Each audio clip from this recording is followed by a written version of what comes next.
Rabin and Chris Squire here with us. What happened to the other guy? He's in the elevator. He's in the elevator. He's stuck. Before we get started here, one of the major announcements for this conference is the tour for 1984. And I'll call on Kid Leo from WMMS in Cleveland to give us the February dates. Why, thank you, Charlie, for a very warm welcome to your territory. You're welcome, sir. And our territory's been mighty hot in February. Yes, we'll be touring February, March, and April. I'm going to run down the February dates, and we will run down every date on the tour. But February starts off in the home city of my own, Cleveland, Ohio, on February 6th. Let me run down the rest. Wednesday, February 8th, Providence, Rhode Island. Thursday, the 9th of February, Worcester, Massachusetts. On the 10th of February, Hartford, Connecticut. Largo, Maryland on the 12th. On the 13th, Rochester. On the 14th of February, Buffalo, New York. On Thursday, the 16th, Nassau Coliseum, Long Island, part of the territory of the Big Apple. On the 17th, East Rutherford, New Jersey, also I think is annexed very shortly. Toronto in Canada. On the 20th, 21st, Montreal, 22nd, Ottawa, on 23rd, Quebec. On the 25th, New York City itself. On the 26th, Bethlehem, Pennsylvania. Philadelphia gets it on the 27th, 28th, Pittsburgh, and on 29th, Lexington, Kentucky. As I said, those are February dates. We will have March and April for you as we progress. So we have a press conference here. Gentlemen, it is nice to welcome you back. Thank you. Nice to be here. I would like to ask you, why do you think that all of us here, all three of us in radio, but radio across the country, and the people, welcomed you back with open arms this time? This time, everybody embraced you. The last few albums that Yes put out as a unit were met with indifference. Why did radio and the people greet you so well this time? Difficult to answer. I think they haven't heard us for 2 or 3 years, and we came back this time, and we came back with something new, with a new direction, which we worked on for about 8 and 9 months, doing a lot of hard work creating the style for a new band that wasn't going to be called Yes originally. And then when John kind of heard the music, he joined us, and it sounds so much like Yes and more an 80s band, basically. There's a new guy, too. And an old guy back, too. Well, not so old. Not old in age, just in experience. Okay, I'm Lee Arnold from 93 QFM in Milwaukee. It's good to have you guys back in America and playing great music. You've always been known to present an amazing stage production. What can we expect from live Yes this tour around? Is there some special things that we should know about? Well, I'm Chris Squire from Northwest London. You know. And we just started working on the ideas for the stage set. We've been looking at a few ideas that have been presented to us, and we'll be thinking them over. I'm sure it'll be amazing, whatever it is. Well, I hope so. We always try to make it amazing. You're not giving anything away. Obviously. Not tonight, darling. Not tonight. Okay, we are live from Midtown Manhattan, and this is the Yes Conference. By the way, if you want to call from home, you can with our 900 phone lines, 1-900-210-ROCK. It'll cost you 50 cents for the first minute, 35 cents for each additional minute after that you're on the line. Keep trying. It's Coast to Coast Live. Before we go to the phones, Trevor Rabin, you are a new member that's given quite a bit of contributions in sound and texture to the band.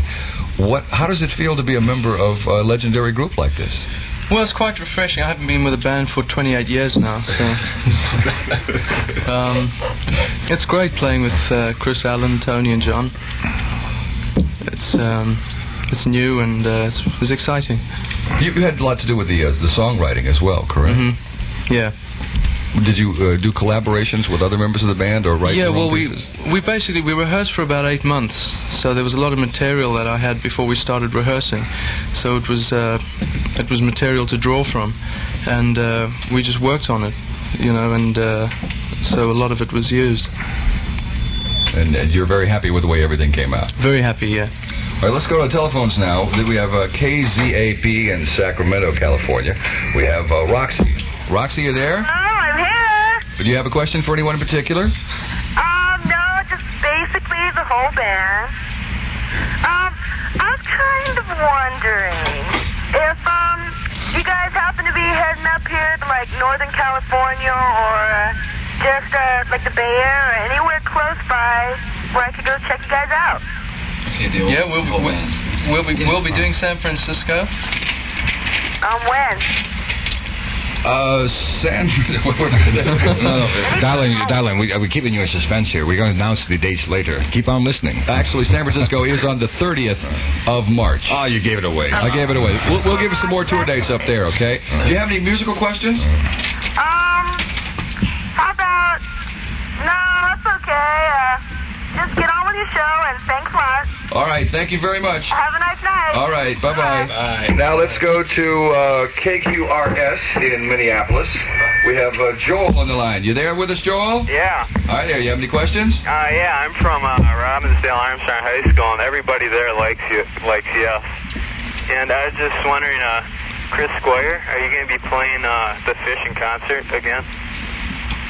Maybe. We probably will do long distance run around, and the two always went together, so I expect it'll be there. Oh yeah. Okay, well I'd just like to say that I think you're the best bass player around, and and I hope you keep continuing and stuff because you guys are really just the greatest. Thanks. Yeah. Bye. A quick little pause in the action here. I think it's time we welcome John Anderson to the press conference. Oh, yeah. Hi, John. How's it going? Hi, He's in on the joke here. Nice to be with you. Nice to be here. Yeah, well, I think you guys are the greatest and stuff, and I just hope you continue putting out really quality music and stuff like that. Thank you. Yeah. All right, thank you very much. We appreciate it. Thank you. Now let's go to New York and Tammy. Tammy, you there? Yeah, I'm here. Okay. Yeah, I just wanted to ask, I guess, Chris, do you sing the vocals in Changes, Hearts, and Leave It?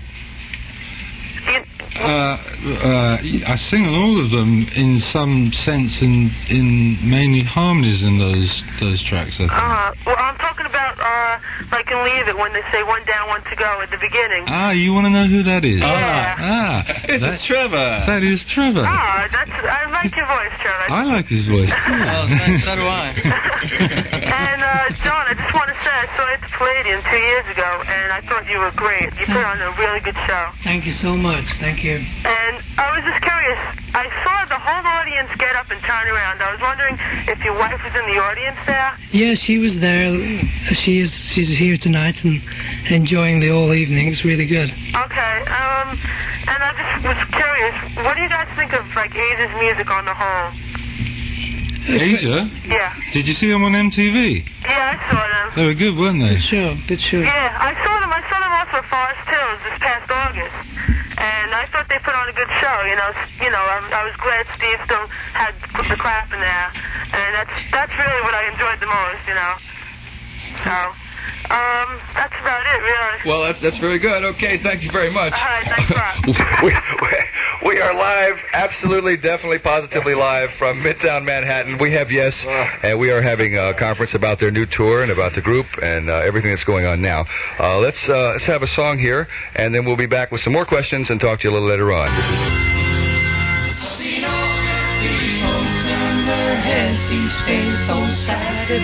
You don't hear harmony like that every day, especially live. We are live with the Yes Conference from WNEW FM in New York. We have Kid Leo here from WMS in Cleveland, and Lee Arnold from 93 QFM in Milwaukee, as well as all the latest members of Yes. We have Tony Kaye, Alan White, Trevor Rabin, Chris Squire, and John Anderson. And let's continue with Kid Leo and some questions. That old song brought back some old memories. Twofold question. Actually, a very general question. The Reformation, why? But Tony, a long time away from Yes, you're back. And John, you came back as well. True. Both of yous guys, answer the question, please. Why? What has it been for me? 9 years? 10 years? I think 71 was my last tour of the States. And I'm glad to be back, folks. Well, that says it for Tony, I think. John? No, it's a good time. It's a very good time to be working together. And I know we're all very excited about the way our album's been going and looking forward to the tour. Looking forward to the tour. That's Milwaukee, you see. Guess too. Looking forward to the tour coming up early next year, so it seems just the right time to be getting Yes back together, if you like. Why did you come back? There was a leave of absence for whatever reasons. You did come back, John. Yeah, it was one of those situations where me and Chris had been in touch while Chris and Trevor and Alan and Tony were working together. And he came over to my place and he played some of the tracks. And I was very excited with the music. And I said, well, I'd be very happy to try and sing with some of the tracks and write some lyrics and stuff. And we both said, well, it's going to sound very Yes-like. So originally the band was going to be Cinema. And we decided, well, it seems and sounds like Yes, so we're obviously going to go on stage and do some old Yes music, so we should push the Yes idea back. I'll give a hearty yes to your agreement to get back together. Thank you. Okay, let's go to Lee Arnold now from 93 QFM Milwaukee. Okay, this is a question for our friends in Toledo, Ohio. The folks at WIOT asked me to ask you this question.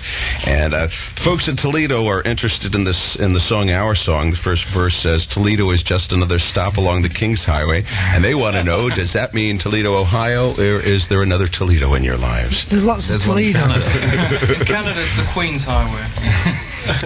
And Toledo in Spain is the Spanish Highway. So it's for all the Toledos, is that correct? Yeah. I remember about 5-6 years ago, one of the first gigs we ever played on a tour was Toledo, and it was such a great experience to kind of jump on that stage. It was an ice ring, and it was so hot. It was about 115 degrees. 126 Yeah. where the drums were at. But it was such a great night, and when I was writing the lyrics for our song, I started thinking about the old days of on the road, and started thinking about Toledo, and it just happened that I was staying near Spain at the time, and I thought of Toledo in Spain, and there must be a lot of Toledos around.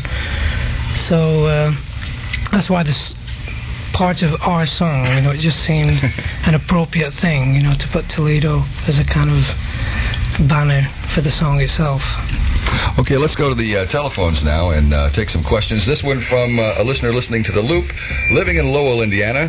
Hello, Jeff, are you there? Sure am. Okay, do you have any questions for anyone in particular? Well, first I'd like to say I think all you guys are great. You're my favorite band. Strange thing that might strike y'all funny, I'm only 15 years old. But got all your albums. My main question is for Alan. Yeah. Alan. Yes. Geez, great to hear your voice. You too. Okay, I'm a drummer myself, and I admire you quite a bit. I was kind of wondering how come I never hear any drum solos. On the new album? No, on all the different live albums. On the drum solo. It's one of my miscellaneous dislikes, actually. Really? Yes, I really don't like the fact that people can put themselves at the front and say what you're going to say. My whole thing within a band is to perform part of the band. And being the drummer is being the rhythm section, and I don't like to stick myself out front that much. And he likes wearing his T-shirt. I think yes, I don't take my T-shirt off either. Yeah. But it's I find a lot of drummers solos on stage are quite boring, and there's nobody that really impressed me that much with doing that kind of thing. So I like to be part of the band, basically. Yeah. Well, you do a spectacular job. Thanks very much. I think you are amazing. Thank you. Okay, let's go to KMEL, that's the Camel, out there in San Francisco. Hello, Joanna, you with us? Yeah, I'm there. Okay, do you have a question? Yeah, I'd like to address this question to John. I've always been impressed by the solo efforts of the various members of Yes, and I'd like to know if, with Yes back in the spotlight, will Animation be touring again? And do any Yes members foresee any more solo albums in the not-too-distant future? Well, to answer your first question, being back in the Yes situation, it seems a very exciting time to be with the band. Animation was a period of time where I was enjoying the musicianship of those guys in the band at the time. Pointing to the future, I'm sure that in the next few years that I myself will be enjoying opening up and doing other things, as I'm sure everybody else in the band will be doing the same thing. I think it's only logic that a group, to really work together, can also work outside of the group situation just for the fun of it. Does that answer your question? San Francisco. Yeah, pretty much. I'd also like to add, I'm really excited by the new album. I can't wait to see you guys. Thank you. Okay, we'll have the March tour dates as well as some April dates for you coming up in just a few minutes. And stand by, we'll have more from the Yes Conference after these words. Okay, we are live at the Yes Tour Conference almost, is pretty much what we have here. The number to call if you would like to talk to members of Yes is 1-900-210-ROCK. Before we continue with the March dates and the April dates and get some more questions in to all 5 members of Yes, let's have Changes from the new album. There it is. Changes from the new Yes album, 90125. And we are live with Yes in Midtown Manhattan with the Yes Conference.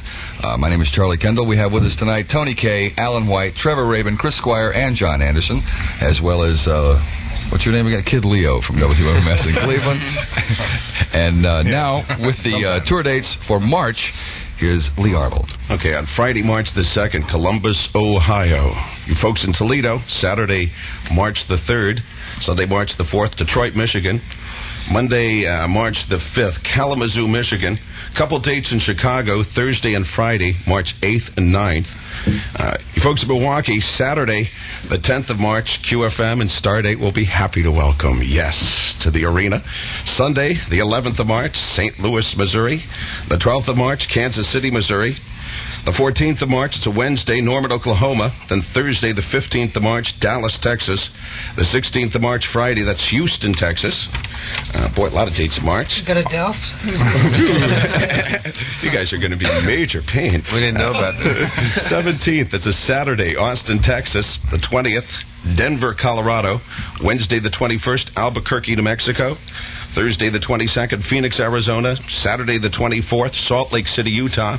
Monday, the 26th, Fresno, California. We're talking about March once again. Tuesday, the 27th, San Diego, California.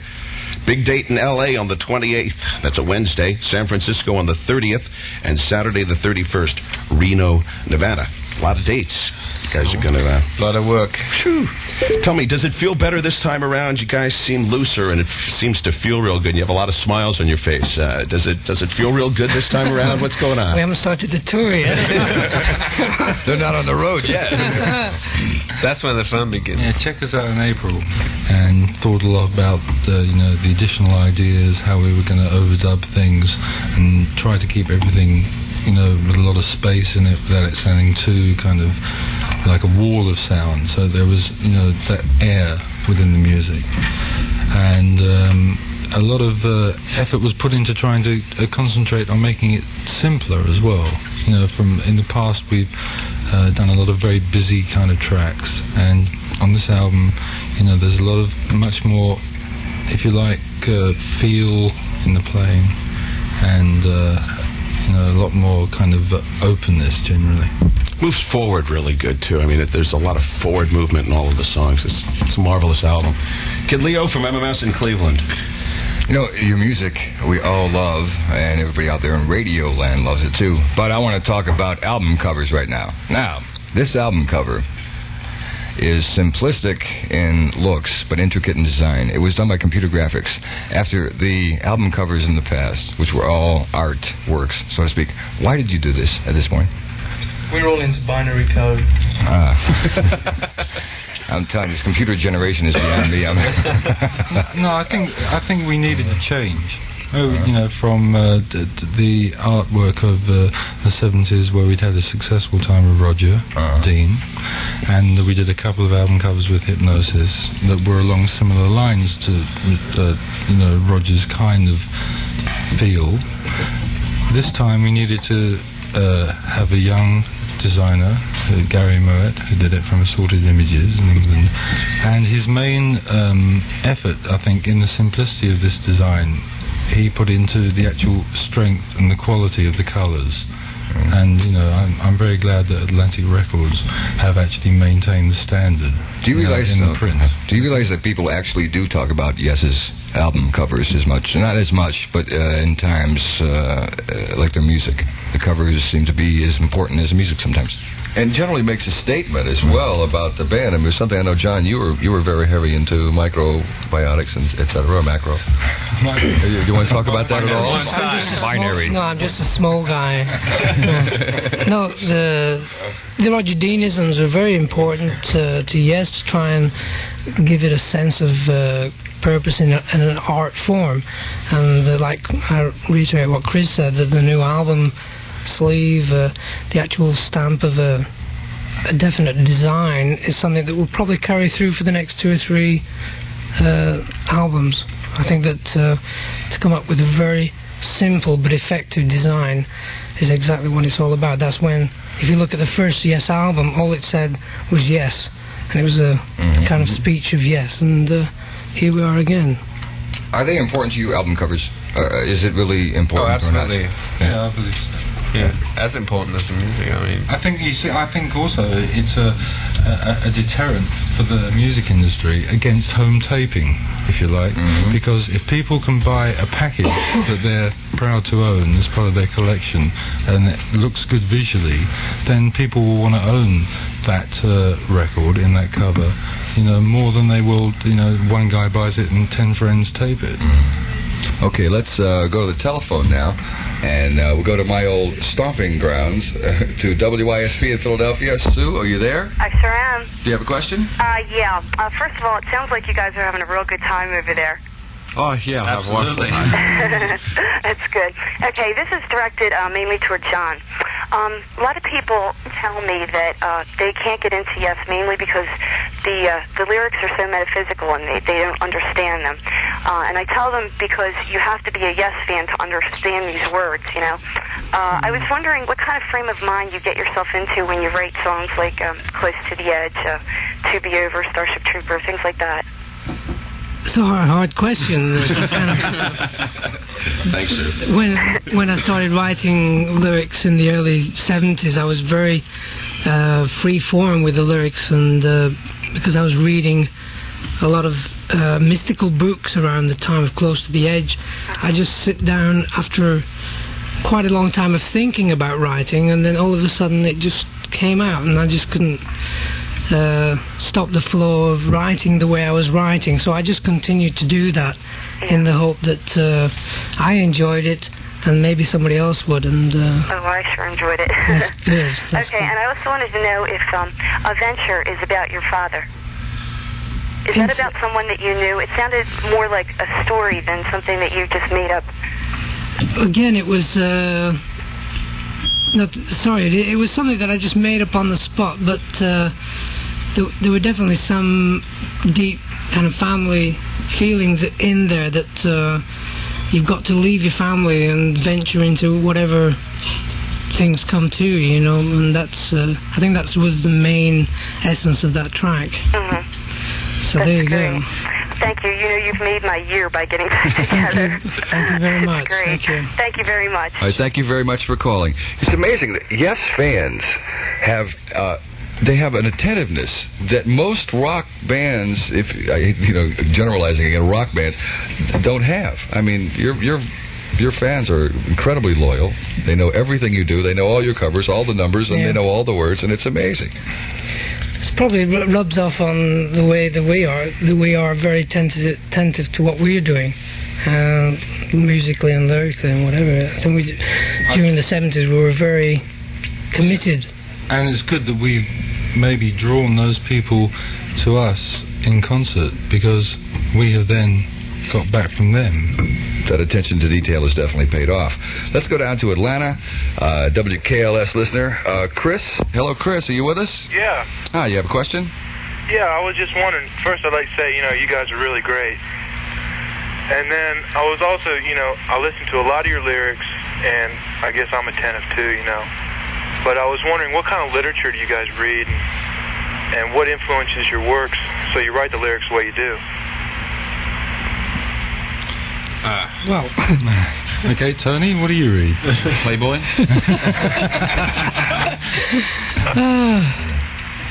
I read a lot of light stuff. This is Chris. A lot of science fiction books, and I'm reading David Niven at the moment. His life story. David Niven? Yeah. Air of disbelief.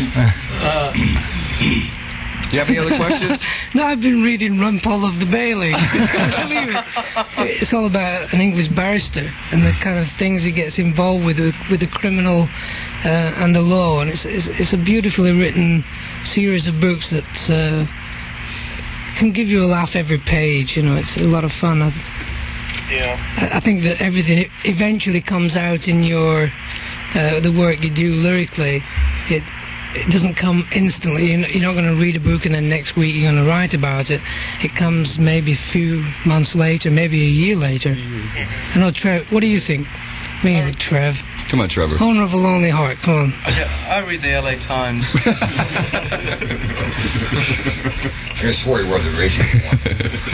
Okay, thank you very much for your question, all right? Thanks a lot. All right, you have a good time now. You too. All right. We are live. This is the Yes Tour Conference, the Yes Conference, live from New York in Manhattan. If you'd like to give us a call, we are 1-900-210-ROCK. We only have a few more minutes. I think, Mr. Arnold, it's time we did go to Milwaukee and check out Ken, listening to 93 QFM. Hello, Ken. Yeah. Do you have a question? Yes, I do. This is, hello? Yes, we're here. Hello. Hi. This is directed towards the whole band, I guess. And I'm wondering whether or not it is more important to you whether your message in your songs gets out to the people or whether or not your music becomes popular. And if your music does become popular in this day and age, you might say, do you feel that the majority of the people are missing the actual message of the song? I think that's a Chris. Well, Chris, you should okay. answer that. I tell you, I think when I write lyrics, and I notice it in John's writing and Trevor's too, I think we all try to put forward a message of hope and, sort of like good vibes for the future. Because that's what we've got to live for. We've got to live for hope. And we've got to live for a better world, and I think you must know the rest. I listened a lot to your last album, which is Tornado, and or not your last. That's not your last album, but that album in particular. And I really got into the lyrics, and I find it real difficult to accept the fact that an album that is so good is a cutout, because when I really listen to what the words are saying, especially in stuff like Release, Release, and Don't Kill the Whale, I feel that songs like that should become popular because, well, that's actually telling the people what should be told. Because if you think, I don't know, I have a feeling that, especially on the high school scenes and stuff like that, kids are missing the whole the whole idea of what they should actually be trained to be thinking about, which is this is Chris. Listen, I think that people, have a higher level of perception than that. Generally, sometimes you can give a plain message. Sometimes you can disguise it in many ways. But I think America's an intelligent country. Oh yeah, and I guess should maybe understand. it might be due to the fact that their age, because I find it. I'm not used to hearing Yes so commercialized, you might say. Well, it helps. In a lot of ways, it will help to reach a lot more people, and the fact that when we start touring and stuff, that a lot of people will come who've never seen the band before, and hopefully experience a lot of the things that we did and the audiences did in the 70s, and all the better for it. If we can get through to more and more people, I'm sure we'll be happy, and I'm sure that Yes fans will be too. I suppose I really never looked at it in that way. Okay, listen, thank you very much. We do have to move along. We have time for one more question. Let's go to Indianapolis. Chris at Q95. Chris, are you there? Yes, I am. Yep. I'm going to have to ask my question and then hang up because my connection isn't too good. We can hear you fine. No problem. Okay, good. I was wondering if the band could comment on the fact or talk a little bit about Trevor Horn and his participation on this album as producer. And I'm curious because he played on the Drama album. what was the interplay there? Did he approach the band? I think we'll give this question to Tony Kaye. Okay, thank you. Chris, it was a privilege and a pleasure. Well, okay, well, that's all 90% of it. I think that pretty well answers that question. Chris, thank you very much. Before we have to do the April tour dates here in just a second, but definitely there's one song we have to get in here, which is the new single, which is the song that has been the largest single that Yes has had in the career of the band, and I think a fantastic song. This song has won over new audiences for you, as well as the old massive audience that you had. One of our people who is around here, Lee Abrams, who is a big deal radio consultant, calls Yes the biggest cult band in the world because your fans are they're a cult. I mean, they worship you guys. Now this song is bringing in even more people and hasn't alienated anyone that we can find in radio. And John, I have to throw it to you. How does it feel to have that commercial side of it? Besides just reaching more new people, is it a new thing for you in terms of an artist? In a lot of ways, yeah. I think it's very hard to take it all in. I think by the time we've rehearsed through January and we start doing gigs in February, that's when I will start to realize what's happening now. When you see the reaction from the people. When you see the live shows and the reaction of the people when we do the song and when we do some other songs from the album, and obviously when we do the older songs. But it's just something that I'm looking forward to, and I know everybody else is. Okay, well, let's hear it. Here's Owner of a Lonely Heart. On Monday, April 2nd, in Vancouver, you're playing. On Tuesday, April 3rd, Seattle, Washington. On Wednesday, April 4th, Spokane. On the 8th, Rapid City, South Dakota. On the 10th, Minneapolis. On the 11th, Madison, Wisconsin. On the 12th, Indianapolis, Indiana. On the 13th, Cincinnati, Ohio. On the 15th, Nashville, Tennessee. On the 16th, Atlanta, Georgia. On the 17th, Tallahassee, Florida. On the 19th, my birthday, you are playing in Lakeland, Florida. Just a hint, send presents, no money, please. On the 20th, Fort Myers, Florida. On the 21st, Miami. And you wrap up on the 22nd in Jacksonville, Florida. That's a gargantuan tour schedule. That's when a are we big playing one. on my birthday? Which is that? Give me a date. March 4th. March 4th. March 4th. Got a day off. March 4th. No, Detroit, Michigan. Woo. Wonderful. Boy, you'll have fun there. Go Town. Okay, we do have to wrap up with this. We pretty much have come to the end here. Thank you very much for being here. Tony Kaye, Alan White, Trevor Horn, Chris Squire, John Anderson. Trevor Horn. I did it myself. Trevor Rape. I'm sorry. Look, after we played a commercial over network radio, what do I know? This has been a DRIR broadcasting production. Well done, Ronnie. Executive producers Bob Meyerowitz and Peter Koff. Produced by Paul Zulo. We're going to have Owner of a Lonely Heart here momentarily. Station coordination, Roxy Mizell, Melinda McElwain, and Liz Lott. Special thanks to Tim Mulligan, Tony Dimitriadis, Reen Nally of Atco Records, and from our staff at WNEW FM, Fred Moore and Rose Polidoro. Thank you very much. That's it for the Yes Conference from New York. Bye. Bye-bye. Happy holidays.